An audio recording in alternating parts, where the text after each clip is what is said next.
Video में दिखाई गई संपूर्ण जानकारी नाथूराम गॉडसे के अंतिम बयानों पर आधारित है। अधिक जानकारी के लिए डिस्क्रिप्शन में दिए गए लिंक्स को फॉलो करें। नाथूराम विनायक गॉडसे ये वो इंसान था जिसने 30 जनवरी 1948 को हमारे देश के राष्ट्रपिता श्री महात्मा गांधी की गोली मारकर बड़ी बेरहमी से हत्या कर दी। लेकिन सवाल तो यह है कि गांधी जी की हर आंदोलन और विचारधारा में समर्थन करने वाले गॉडसे ने ऐसा क्या देख लिया जिसके चलते उन्हें गांधी जी की हत्या करनी पड़ी। ये कहानी शुरू होती है 15 अगस्त 1947 की आधी रात से, जब भारत और पाकिस्तान कानूनी तौर पर दो संयुक्त राष्ट्र बने। इस विभाजन के समय हुए निर्णय के अनुसार भारत के द्वारा पाकिस्तान को 75 करोड़ रुपए दिए जाने थे, जिसमें से 20 करोड़ रुपए दिए भी जा चुके थे। उसी समय पाकिस्तान ने भारत से कश्मीर को हड़पने के लिए कश्मीर प्रांत पर 22 अक्टूबर 1947 को आक्रमण कर दिया, जिसके कारण भारत के तत्कालीन प्रधानमंत्री श्री पंडित जवाहरलाल नेहरू और गृह मंत्री श्री सरदार वल्लभ भाई पटेल के नेतृत्व में भारत सरकार ने पाकिस्तान की इस हरकत के बाद 55 करोड़ रुपए न देने का निर्णय किया। परंतु भारत सरकार के इस निर्णय के विरुद्ध गांधी जी अनशन पर बैठ गए। गांधी जी के इस निर्णय से बहुत से लोगों की भावनाओं को आघात पहुंचा, जिसमें नाथूराम गॉडसे भी शामिल थे। नाथूराम गॉडसे के अगर अंतिम बयानों पर नजर डाली जाए तो यह बात बिल्कुल साफ हो जाती है कि उन्होंने गांधी जी की हत्या जैसा घोर अपराध क्यों किया। गॉडसे के बयानों के अनुसार गांधी जी से मेरी शत्रुता नहीं थी और मैं ये बताना चाहता हूं कि मेरे मन में देश प्रेम के अतिरिक्त कुछ ना था। मुझे इसलिए ये अपराध करना पड़ा कि पाकिस्तान बनने पर जो भयंकर घटनाएं हुई उसके उत्तरदायी केवल गांधी जी ही थे। मुझे ये पता था कि मेरे इस आपराधिक कर्म के बाद मेरे ही देशवासियों के विचार मेरे प्रति बदल जाएंगे। 15 अगस्त 1947 को छल पूर्वक गांधी जी और उनके अनुयायियों के द्वारा पाकिस्तान स्वीकार करा लिया गया। पंजाब, बंगाल, सीमा प्रांत और सिंध के हिंदुओं का कोई विचार नहीं किया गया। इससे मेरे हृदय को बहुत आघात पहुंचा। अगर कांग्रेस उस समय पाकिस्तान में मौजूद हिंदुओं की रक्षा के लिए कोई कदम उठाती तो भी मेरा क्रोध शांत हो जाता। प्रतिदिन सशस्त्रों हिंदुओं का संहार होता था। 15,000 सिखों को गोली से भून दिया गया। हिंदू स्त्रियों को नग्न करके उनका जुलूस निकाला गया। उनको पशुओं की भांति बेचा गया।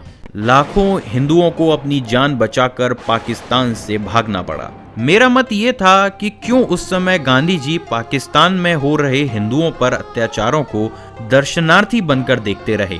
क्यों उस समय गांधी जी ने पाकिस्तान को यह धमकी नहीं दी कि यदि उसने पाकिस्तानी हिंदुओं पर हो रहे अत्याचारों को नहीं रोका तो भारत में भी मुसलमानों की दशा अच्छी नहीं रहेगी। मेरा प्रश्न यह भी था कि उस समय यदि समाचार पत्र पाकिस्तान में हो रहे हिंदुओं पर अत्याचारों को भारत में प्रकाशित करते तो उनको हिंदू और मुसलमानों के बीच झगड़ा उत्पन्न करने का दोषी मानकर दंडित किया जाता था। मेरे पर भी ऐसे ही आरोप लगाकर कई बार मुझे भी दंडित किया गया। रणनीति साफ थी कि गांधी जी ये नहीं चाहते थे कि पाकिस्तानी हिंदुओं पर हो रहे जुल्मों के बारे में किसी भी भारतीय को जानकारी हो।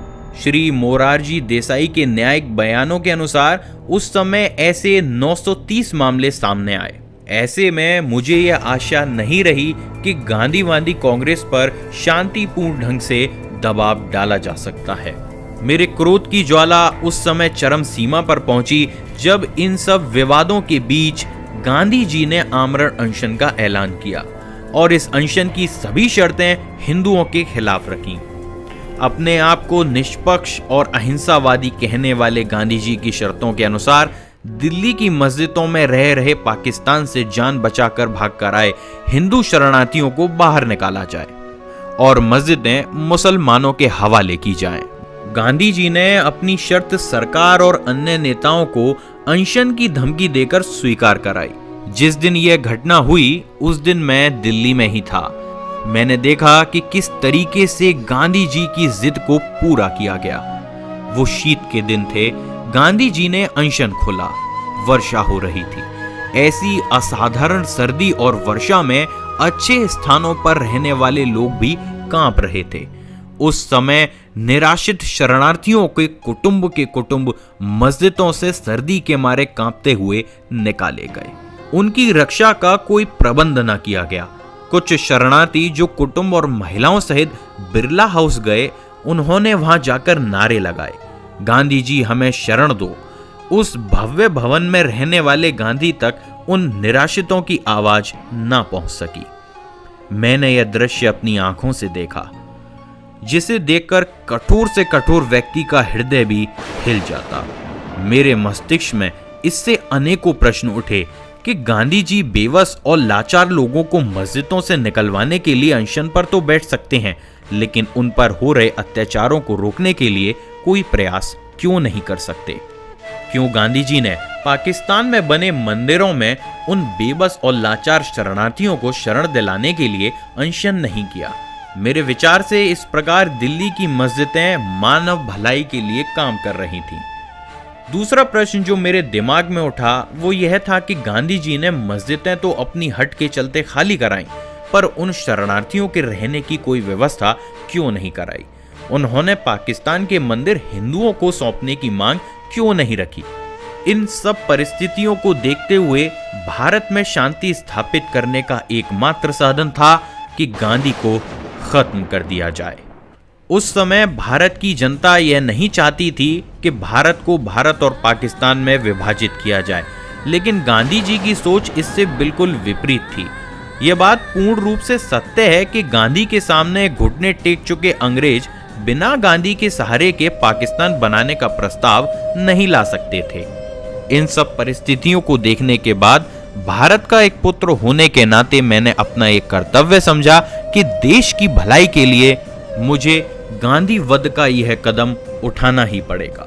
30 जनवरी 1948 शाम 5:15 ये वो दिन था जब नाथूराम गॉडसे ने गांधी जी के सीने पर एक के बाद एक 3 गोलियां दागी और भारत को अंग्रेजों से मुक्ति दिलाने वाले महानायक मोहनदास करमचंद गांधी अपने अंतिम उच्चारित शब्द हे राम के साथ स्वर्ग की ओर सिधार गए। दोस्तों, अगर आपको ये जानकारी अच्छी लगी हो तो इस वीडियो को लाइक कीजिएगा। इस बार टारगेट करते हैं 4000 लाइक्स का। वीडियो में कमेंट करके जरूर बताइएगा कि क्या नाथूराम गॉडसे ने सही किया या गलत। अगली वीडियो में दोबारा मुलाकात होगी दोस्तों। जय हिंद।